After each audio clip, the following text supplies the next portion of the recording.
Hi, నా పేరు నాగరాజు. మీరు చూస్తున్నారు I dream media. Talking politics with I డ్రీమ్లో ఈనాటి మన ముఖ్య అతిథి అనంతపురం జిల్లా రాజకీయాల్లో ఘనత వహించిన వారు ఎందరో ఉన్నా ఎవరూ మర్చిపోలేని వ్యక్తి ఒకరున్నారు. ఆయనే వై సుబ్రహ్మణ్యం అలియాస్ గడ్డం సుబ్బు.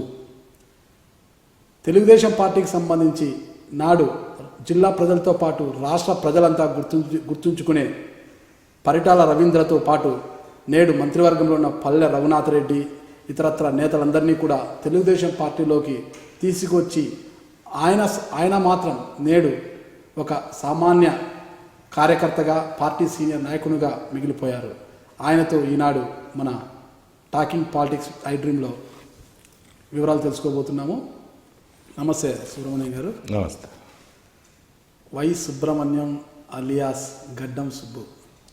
గడ్డం సుబ్బు అని ఎందుకు వచ్చిందంటారు మీరు? గడ్డం సుబ్బు స్టూడెంట్ లైఫ్లో ఏదో ఫ్యాషన్ అన్నట్లు గడ్డం ఉండేది. అది పాలిటిక్స్లో ఉన్నప్పుడు కూడా యూత్ లీడర్గా అట్లా కంటిన్యూ అయింది గడ్డము. అప్పుడు అదే ఫ్యాషన్, ఏదో ట్రిమ్మింగ్ చేసుకొని అట్లా ఉండేటోళ్ళం. ఇప్పటికీ అట్లా గడ్డం పెంచుతుంది. మా పార్టీలో ఇంకొక నాతో పాటు నాకంటే పెద్ద ఆయన సీనియర్ నాయకుడు దేశ సుబ్రహ్మణ్యం గారు అని ఉండేటోరు.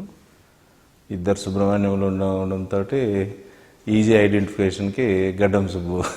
ఇప్పుడు ఎందుకు గడ్డం పెంచడం లేదండి? అంటే మీ స్వగ్రామం ఎక్కడ? మాది డీచెర్లోపల్లి అని బత్తలపల్లి మండలం, ధర్మవరం కాన్స్టిట్యున్సీ కిందకి వస్తుంది. ఇక్కడికి ఒక 42 కిలోమీటర్స్ అనంతపూర్ టు తిరుపతి చిత్తూరుది రోడ్లో ఉంటుంది. అంటే మీ విద్యాభ్యాసం అంతా బత్తలపల్లిలో సాగిందంటారా, ధర్మవరం? లేదు, మా విలేజ్ పక్కన అప్ టు 7th వరకు చదివాను. మా ఊర్లో 5th, ఆ తర్వాత 7th పక్క విలేజ్ 1.5 కిలోమీటర్. ఆఫ్టర్ 7th నుంచి up to inter first year వరకు నేను హైదరాబాద్లో చదివా. 8th, 9th, 10th inter first year మినోంటి బ్రదర్ అండ్ హై స్కూల్ అని మన పెద్ద ఆయన ఎన్టీ రామారావు గారి రామకృష్ణ సినీ స్టూడియోస్ పక్కన మా స్కూల్ పక్కనే, ఈ రెండింటికి కాంపౌండ్ వాళ్ళ మధ్యలో.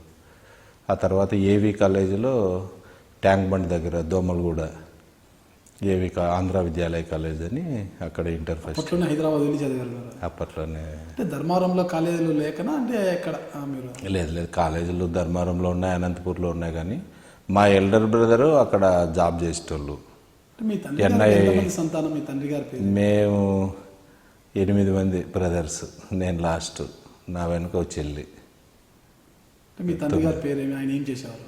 వ్యవసాయ కుటుంబం. మా ఫాదర్ వాళ్ళు 3 బ్రదర్స్, మా ఫాదర్ 2 ఆయన, 3 అన్నదమ్ములు, ఉమ్మడి కుటుంబం, వ్యవసాయం. అంటే మీ విద్యార్థి దశలో అంటే ఈ స్టూడెంట్ ఆర్గనైజేషన్లో ఏమన్నా పనిచేశారా? స్టూడెంట్ ఆర్గనైజేషన్లో ఇంటర్మీడియట్లో ఉన్నప్పుడు ఏఐఎస్ఎఫ్లో జాయిన్ అయినాం. ఏఐఎస్ఎఫ్లో జాయిన్ అయ్యి ఏఐఎస్ఎఫ్ తోటి కంటిన్యూగా అప్ టు డిగ్రీ వరకు ఏఐఎస్ఎఫ్లో పనిచేశాను. ఏఎస్ఎఫ్ఐలోనే మీకు రాజకీయ పునాది పడింది. అంటే ఏఎస్ఎఫ్ఐ ఇవన్నీ కూడా వామపక్ష పార్టీలకు మద్దతుగా ఉంటాయి. అయితే మీరు టీడీపీలోకి ఎప్పుడు వెళ్ళారు, ఎందుకు వెళ్ళాల్సి వచ్చింది? అప్పుడు గ్రాడ్యుయేషన్ ఫైనల్ ఇయర్లో ఉన్నప్పుడు పెద్ద ఆయన తెలుగుదేశం పార్టీ 1982లో పెట్టారు. మా సమీప బంధువు రామన్న చౌదరి గారని తెలుగుదేశం పార్టీలో జాయిన్ అయ్యారు. అప్పుడు జాయిన్ అయ్యే రోజున ఇట్లా పెద్ద ఆయన పార్టీ పెడుతున్నాడు, పోవల్లా మీటింగ్కి, అది ఇది అని అన్నప్పుడు ఈ రామన్న చౌదరి గారి అన్న కొడుక్కి మా సిస్టర్ని ఇచ్చాం, నా చెల్లిని, మా మామ. ఆయనతో పాటు అప్పటికే స్టూడెంట్ లీడర్గా ఉన్న నేను ఆయనతో పాటు హైదరాబాద్ వెళ్ళాను. హైదరాబాద్లో న్యూ ఎమ్మెల్యే క్వార్టర్స్లో పార్టీ మీటింగ్ పెట్టాడు పెద్ద ఆయన ఫస్ట్. అప్పటికి గ్రాడ్యుయేషన్ ఫైనల్ ఇయర్. అక్కడికి వెళ్ళాము, మీటింగ్ అయిపోయింది, అన్నీ చూసుకొని పెద్ద ఆయనను కలిసి అక్కడ ఫ్లాగ్ తీసుకొని ఆయనతో పాటు అనంతపూర్ వచ్చి రామన్ చౌదరి గారు, స్టూడెంట్ లైఫ్ నుంచి వచ్చారు, చాలా చిన్న వయసులో ఉంటారు. అంటే అప్పట్లో ఎన్టీ రామారావు మహానటుడు, అసలుకి ఒక పార్టీ పెట్టాడు, మంచి వ్యూలను. ఆయన్ని చూడగానే మీకు ఎలా అనిపించింది అప్పుడు? ఆయన అసలు చూద్దాం అనుకున్నా? అప్పటికే రాజకీయాల పట్ల ఒక అవగాహన ఉండింది.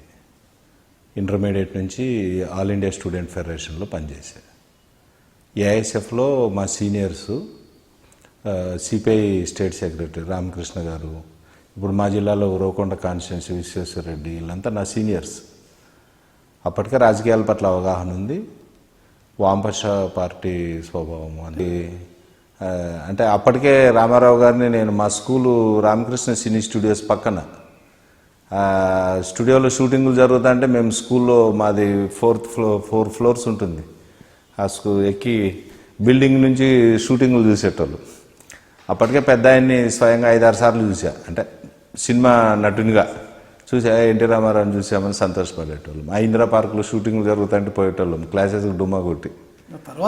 తర్వాత కాంగ్రెస్ పార్టీకి వ్యతిరేకంగా ఎన్టీ రామారావు గారు పార్టీ పెట్టినప్పుడు అప్పటికే కొంత రాజకీయాల పట్ల అవగాహన ఉన్న నేను